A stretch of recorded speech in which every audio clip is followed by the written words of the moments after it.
Hello, thank you for visiting my website. I am Dr. Christin Finn. As a part of my veterinary practice, I have a passion for the art and science of motion as they relate to the health and soundness of the equine athlete. Optimal motion and balance is necessary to prevent injury and lameness, as well as allow optimal health. In order to support the optimal motion of the equine athlete, we need to have an understanding of how their body works. I would like to share some of the amazing and wonderful things about the horse's body with you. All of you, no matter what your discipline, want the best for your horse. You want your horse to move with power, grace, and beauty. You want a partnership and connection with your horse. You want your horse to be free of tension and pain. Understanding anatomy and movement, in other words, how your horse's body and mind works, is key to maintaining healthy, sound horses who perform with excellence. In May, I held an event where I painted the entire skeleton on a live horse to demonstrate the anatomy and biomechanics of the horse. I discussed some key areas where common pain, injury, and tension occur. Additionally, I discussed information that you, as a horse owner, can use to best support your horse's body and to start to recognize potential issues before they become significant problems. Here are a few of the highlights of that event. One of my fun facts, I have several fun facts that I like about the horse's body. It's amazing. This body is amazing, and I plan on talking about it for the rest of my career, if not life. The whole skeleton only weighs 10 to 12% of the horse's body weight. So basically, if you have a 1,000-pound horse, all of his bones only weigh 100 to 110 pounds. That's nothing. And you can put them all just in a bucket. That's the biggest bone in the horse's body. We know when our horse has arthritis, it's like, oh my God, the career's over. We have nowhere to go now. And arthritis can be an important factor and does need to be addressed, but the soft tissue is the majority of the structure. And we can change that. Soft tissue is malleable and changeable until their last breath. Our soft tissue is changeable to our last breath. So there's always something we can do to improve it if we have a problem. And there's lots of things I do to improve it, but there's many, many things you guys can do to improve it. On Magic here, I've drawn just the lower jaw, painted the lower jaw. And this here corresponds to this, which is the temporomandibular joint. A lot of times people say, oh, my horse has TMJ. Well, everybody has a temporomandibular joint. That's the TMJ. But pain occurs in this joint very, very frequently. And people don't always realize that there's pain there because they don't tell us they have pain there. That one indicator of having pain and tightness in the TMJ, temporomandibular joint, is if your horse can't yawn. So that is one of the huge things that I work on every single day. That has gone unrecognized. But you can start seeing, is my horse yawning? So that's one sign of having issues there, and I'll leave you with just that one. So the atlas, from the Greek god, I guess, I don't think he was real, holds up the head. We have an atlas as well. It's our first cervical vertebrae. It's the most common site of pain and injury for humans. And it pretty much is for horses too, because again, we're looking at long levers. We have this vulnerable vertebrae here, and it connects to the back of the skull, and then we pull on the head.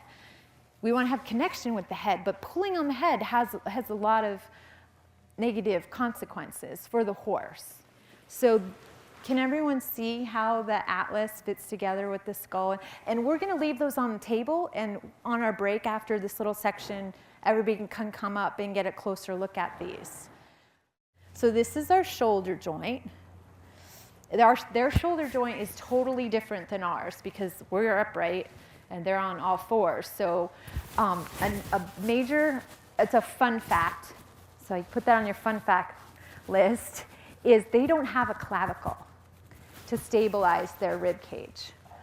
And so the second area I treat most that's unrecognized. Everyone knows horses get sore backs, but the unrecognized things that are often diagnosed as hoof problems or foot problems that just don't get better, the fact that if there's nothing to stabilize this rib cage, that means the ribs are not stabilized. And this is actually the first rib. It's in front of the scapula. And then this is the second rib, which is also just in front or just barely under. So a lot of horses have this really tight band that sticks up. A lot of horses, a lot of quarter horses especially. Inappropriate use of the neck and the body creates such tension on that rib that it actually becomes inflamed and slightly displaced here. But where's our first rib? It's under our clavicle. So they don't have a clavicle to protect these first ribs. So that's just another thing to be conscious of. Can your horse yawn? And does your horse have this huge, thick, tight band right in front of their shoulder? Because when they do, the other neck muscles aren't quite properly developed. What I've drawn in red here is the upper ligament system of the horse's back. And this is what lifts the horse's back. People think, well, that back muscle contracts and gets strong. But when muscles contract, they get shorter. So you can't lift your horse's back by letting it contract. It's actually a whole system of ligaments. And so this nuchal ligament attaches here at the back of the skull. The occiput is what it's called. That's actually the pole. People think that this region is the pole. It's the back of the skull is basically the pole, and then the atlas is the next vertebrae. So it attaches there, this big, fat, elastic cord. Oh, what a good boy. And then it runs this whole length, and then in this area, it melds with a ligament that's called the supraspinous ligament.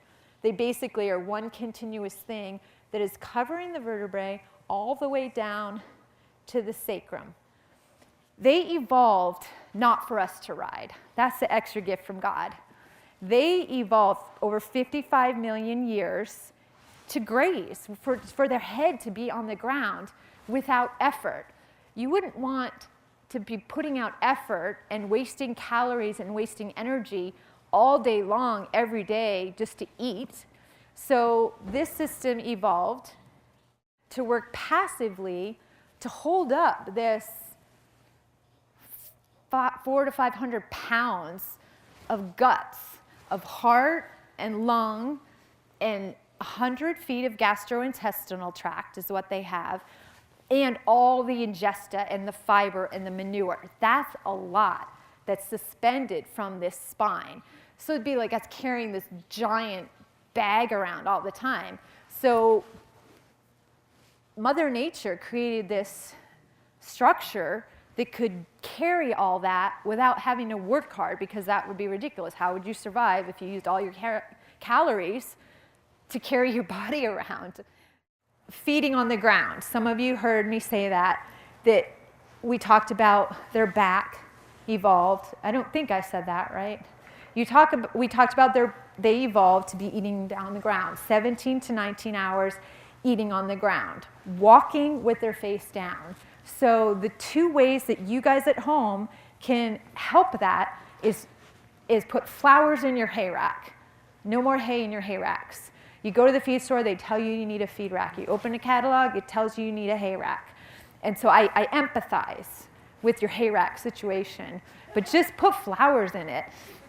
Feed on the ground, not in the sand, not in the dirt, but down low. You can get a big feeder down low, but you want their head to be down all the time, taking advantage of that upper contraction system, that upper ligament system. It doesn't take your time, it doesn't take money, it doesn't take energy. Just let them eat on the ground. And you can take them for grazing walks. The most body parts move the greatest range of motion at the walk. So because their jaws, their dental structure also evolved for eating on the ground. And we've not only changed their diet, we've changed everything. And Now, dentistry is discovering problems that I'm sure didn't exist before because horses wouldn't have maintained their teeth or they would have evolved a different situation. So their teeth and their respiratory tract are significantly affected by feeding on the ground, because when they pull that hay out, all the dust and allergens go right up their nose, and they can't blow it out either because their head's up and their neck is craned, because they always choose one side of the hay rack, a lot of times because it's in the corner and they have to, and so they'll stand twisted, overdeveloping a muscle that shouldn't even be developed at all, while keeping their back hollow, and then having their jaw in an abnormal position. I've presented just a few of the highlights from this event. I hope that you've enjoyed and received some useful information to help you keep your horse sound and healthy. Remember, by understanding how your horse's body works, you can be instrumental in keeping your horse healthy, sound, and happy. I am producing a series of DVDs that detail in greater depth how to understand your horse and allow them the full expression of movement, grace, and freedom. Please keep checking my website for free tips and clips from these upcoming DVDs.